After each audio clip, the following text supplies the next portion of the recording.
Halo, selamat datang di channel Ruang Taktik. Di video kali ini kita akan analisis big match antara Liverpool versus Man United.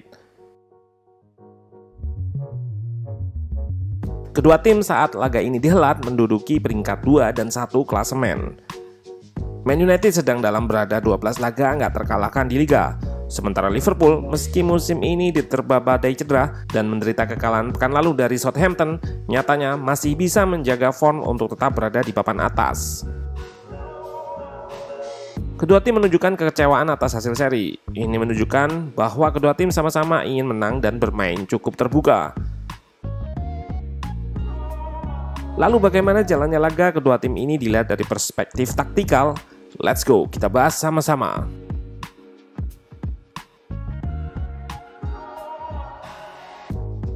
Liverpool tetap turun dengan formasi pakemnya 4-3-3. Fabinho dan Henderson diplot menjadi center back.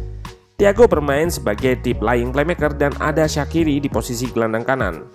Sementara United yang di UCL nggak segan bermain 3 back ketika lawan tim kuat, di match ini enggak. Ini menunjukkan sikap positif di awal dari pendekatan Ole dari pemilihan formasi. Pogba dimainkan di kiri dan Rashford ditaruh di depan untuk eksploitasi garis pertahanan tinggi Liverpool.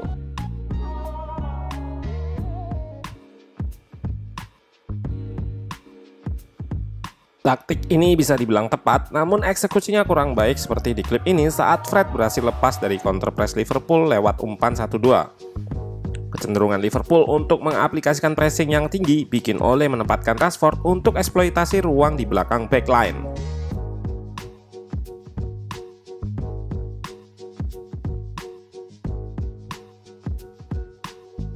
Peluang ini juga ketika kontrol Rashford kurang sempurna.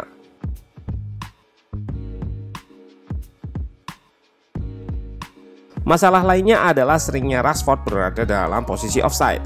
Total offside Liverpool versus MU adalah 1/8 dan 5 diantaranya dilakukan oleh Rashford. Offside ini juga berkat koordinasi yang apik barisan pertahanan Liverpool dalam mengantisipasi taktik MU, ditambah penampilan Alisson Becker yang memainkan peran sweeper kiper dengan timing dan eksekusi yang baik.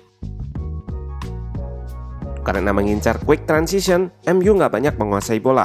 Sebaliknya, Liverpool sangat nyaman saat build up dan mencatatkan possession hingga 65%.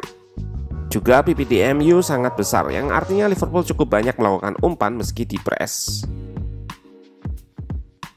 MU menggunakan Bruno yang naik untuk melakukan press sehingga shape-nya menjadi 4-4-2. Liverpool mengatasi dengan menggunakan Alisson saat di build up sehingga tercipta situasi 2 versus 3. Jika build up lebih tinggi, maka Thiago yang akan drop di antara 2 back untuk menang jumlah. Kita bisa lihat Liverpool selalu menjaga shape-nya 3 back di belakang yang kali ini TAA mengisi slot tersebut.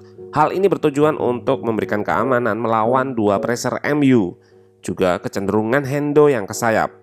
Hal ini dilakukannya untuk menjauh dari Rashford sekaligus untuk melakukan wide overload yang skemanya seperti ini.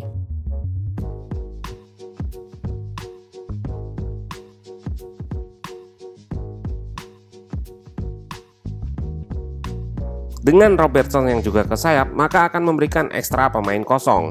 Pogba yang sudah diikat Wijnaldum nggak bisa melakukan press sehingga AWB yang akan keluar untuk press.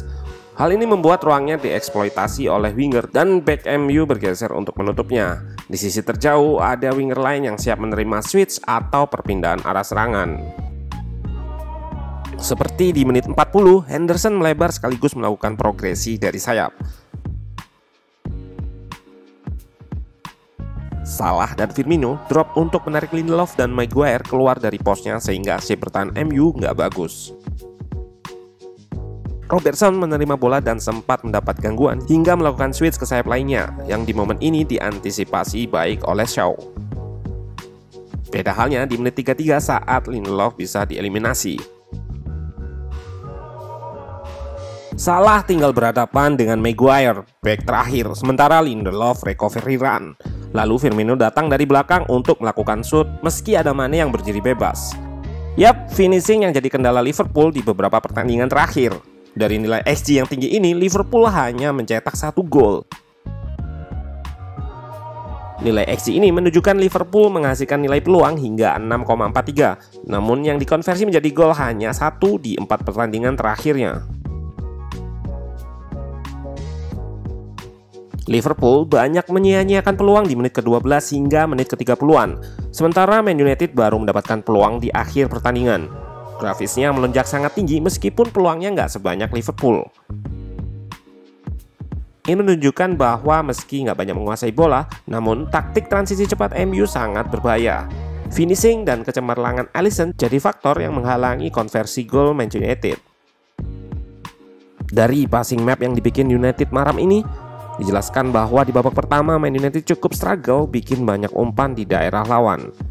Namun ada peningkatan di babak kedua. Inilah yang diperbaiki dan memang harus, sehingga menciptakan peluang seperti di menit 74. Terlihat MU lebih berani dalam memegang bola. Dimulai dari Maguire yang jadi inisiator lewat keahliannya dalam bikin progresi umpan. Rashford yang digeser ke sayap setelah Cavani masuk melakukan cut inside yang diikuti overlap dari Shaw. Crossing yang dilakukan mendekati garis ini memang rentan memasah backline merapat ke gawang sehingga Bruno nggak terkawal dan cutback dilakukan. Namun Alisson melakukan penyelamatan yang gemilang. Kedua manajer menunjukkan identitas permainannya.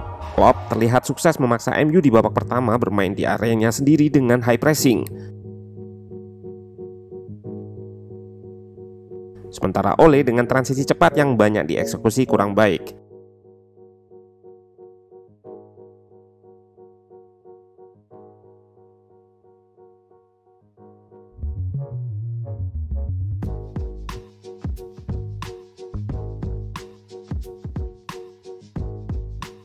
Justru saat berani build up, MU dapat peluang lewat serangannya yang dominan di kiri.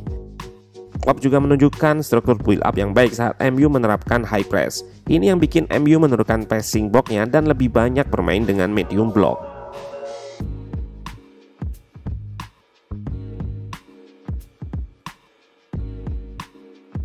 Yang dapat disimpulkan di match ini adalah perbaikan yang harus dilakukan kedua tim.